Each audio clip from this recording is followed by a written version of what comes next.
Hello everyone, my name is Naomi. Welcome back to my channel. I haven't made a video in over 2 months because I have been working 67, 68 hours per week for the last 2 months. So I have been so very tired, and honestly, I've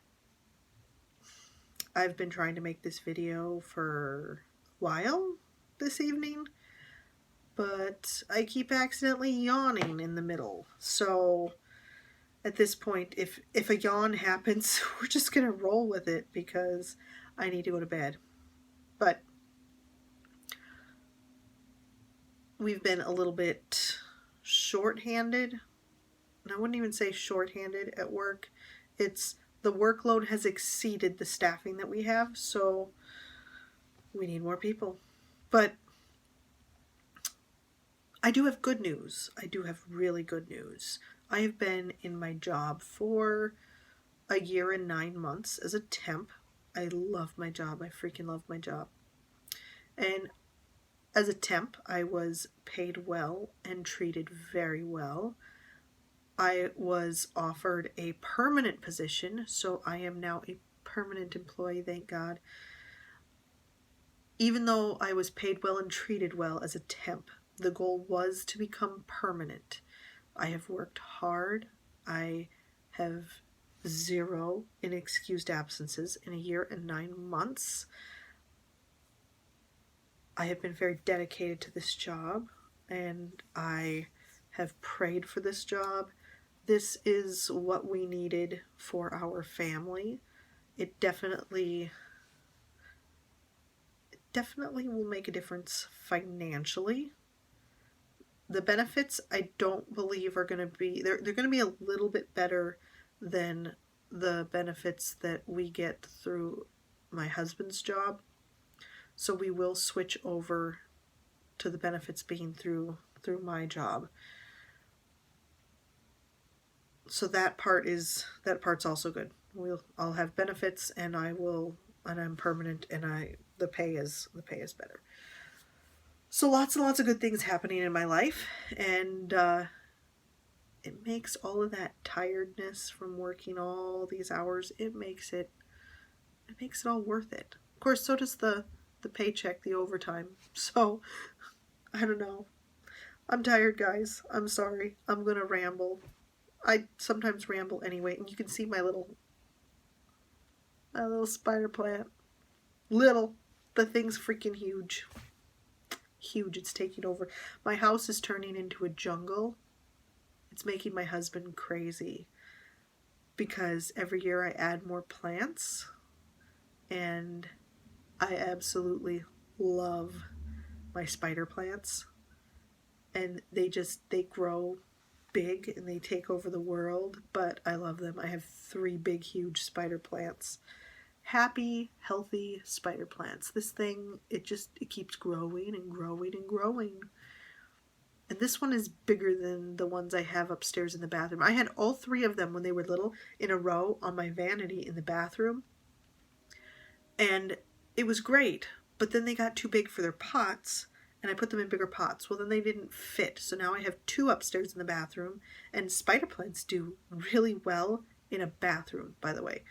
So if you're someone who struggles but you want to try house plants, start with spider plants because you almost can't kill the darn things, and they do so very well. You put them in the bathroom and you can almost forget about them. Throw a little water on them every once in a while.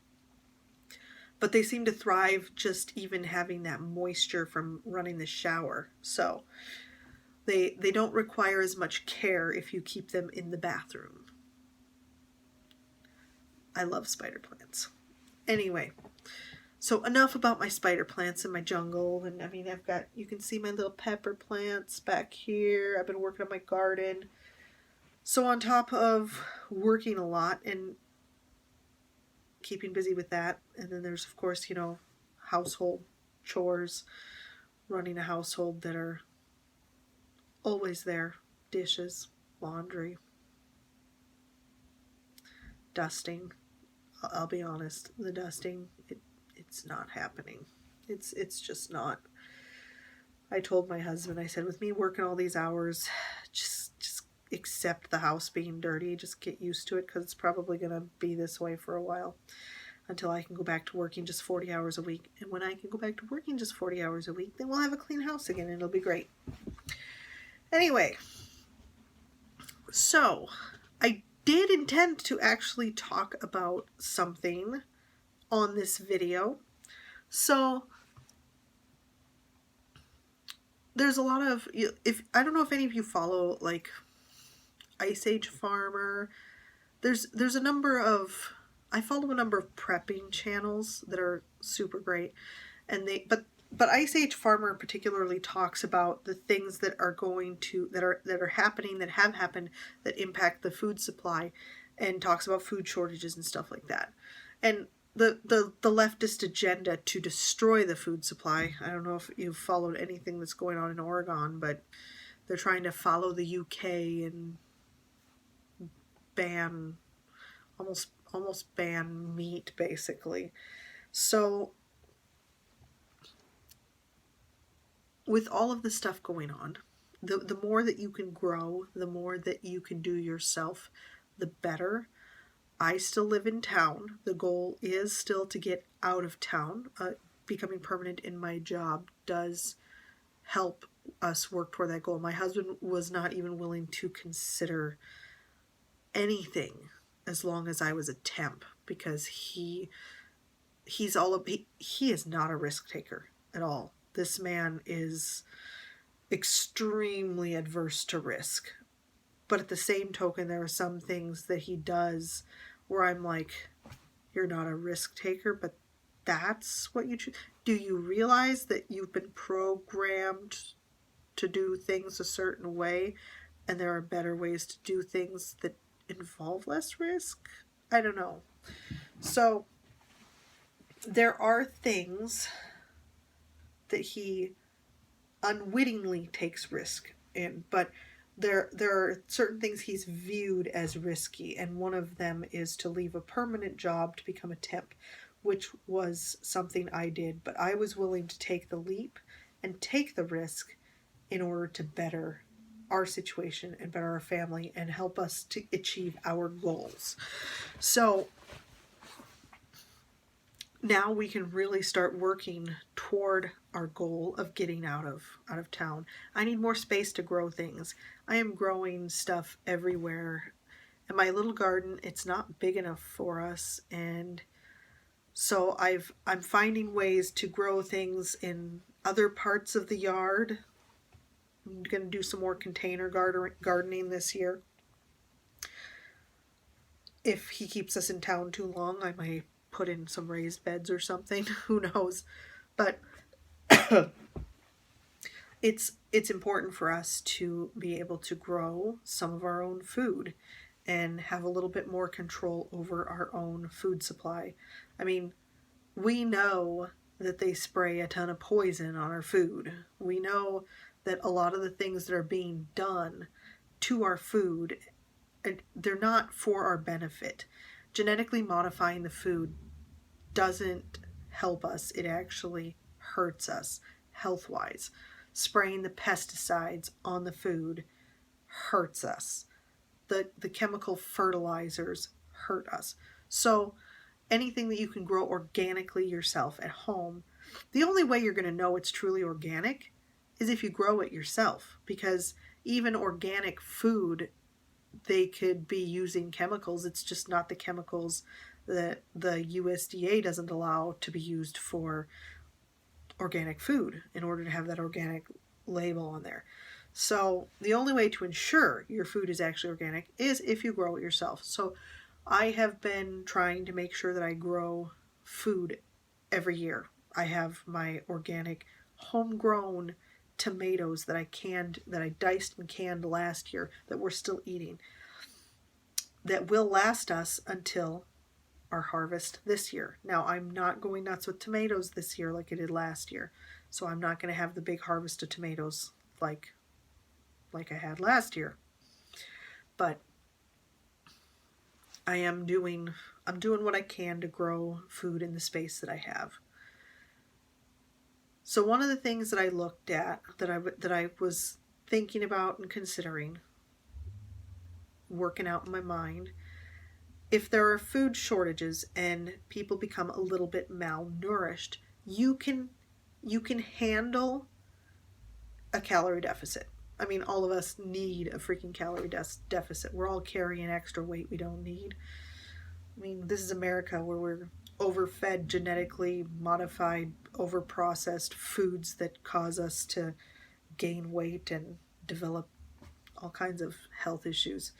So a little calorie lacking the calories, being a little low on calories, that's not going to be as big an issue as some of the deficiencies. You can be underweight and you can get by with less calories, but if you slap a case of scurvy in there, an underweight, malnourished person develops scurvy, and that could be death right there. So one of the things that you have to consider is, are you going to be getting the nutrients that you need from the food that you grow? So one of my thoughts were, okay, so how do we prevent scurvy? Well, you have to have a source of vitamin C. And so the one thing that I think it was sailors or something, that they ate limes. I think it was limes. I don't remember. It was a citrus fruit. Pretty sure it was limes. And that was to prevent scurvy. So my thinking then was, okay, how do I grow citrus fruits? I'm in Illinois. Citrus fruits don't grow good here. You can grow apple trees. I mean, there's fruit trees you can grow, but it's not citrus.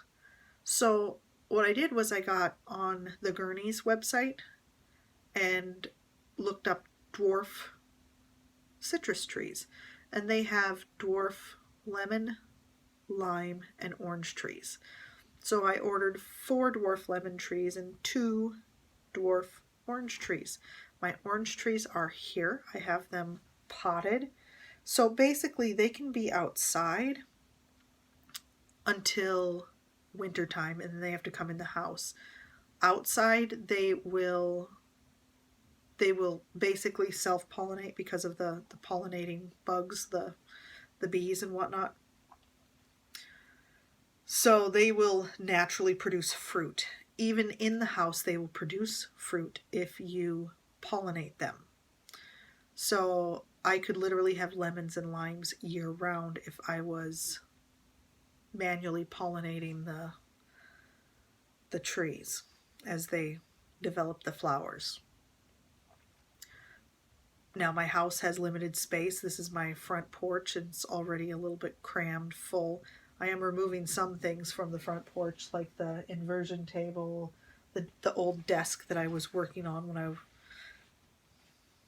I was working at the other end of the room on a little rickety desk. I have a much better desk and a better setup now at the other end for working from home. But out here on the front porch is where all of the big windows are. So my fruit trees will be out here in the wintertime so that they'll still get sunshine. So I've got 6, but the lemon trees are not here yet. And the big reason for that is I ordered 4 lemon trees, and Gurney's accidentally sent me 4 banana trees. Banana trees. Now I love bananas, but I don't have much confidence in my ability to keep banana trees alive. I don't know. So I called Gurney's and said, hey, you sent me banana trees instead of lemon trees. So they're sending me the lemon trees, but then they said, you can just throw away, do whatever you want with the banana trees. So I did pot 2 of them, and they're outside. They're looking a little bit rough, but I potted them just in time for a ton of rain and storms. So I think that was too much for them.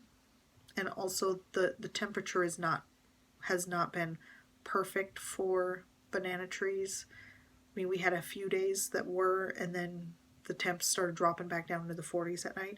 So I think that the banana trees probably should have been in the house. I don't know. They probably shouldn't be outside yet.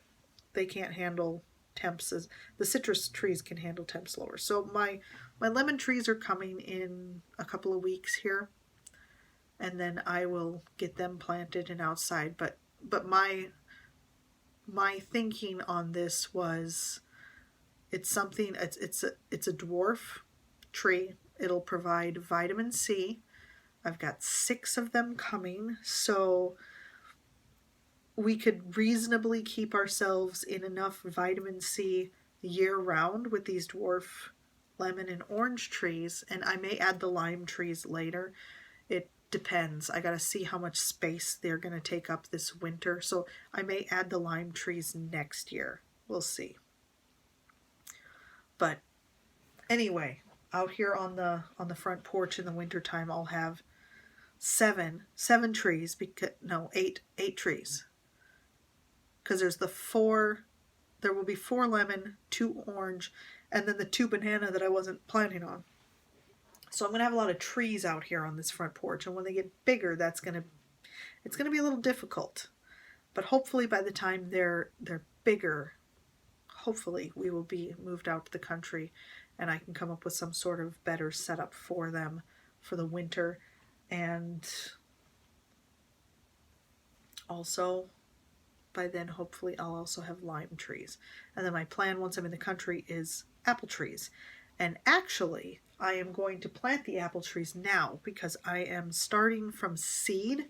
So I'm going to plant them now, and then hopefully we will be in the country by the time they are big enough to plant in the ground. So that is the goal. That is the goal. Anyway, I am very tired. I need to go to bed. So I will talk to you guys later. Grow your gardens. Focus on important nutrients that you need. There are so many that we need, and our bodies, we'll just talk about this more. We'll talk about this more. What we need to keep our bodies healthy, because I have been shocked lately at the number of people who just don't understand what you need to be healthy. Like they don't even have a basic understanding of oxygen and needing to breathe to be healthy. So I guess we'll get into some discussions on some of the nutrients, what foods you can get them in, and how you can get them from home, growing them yourself. I do what I can here at my little house in town, and I'll be able to do a lot more once I get out in the country, and I'm so looking forward to that. But have a good night, guys, and I will talk to you later.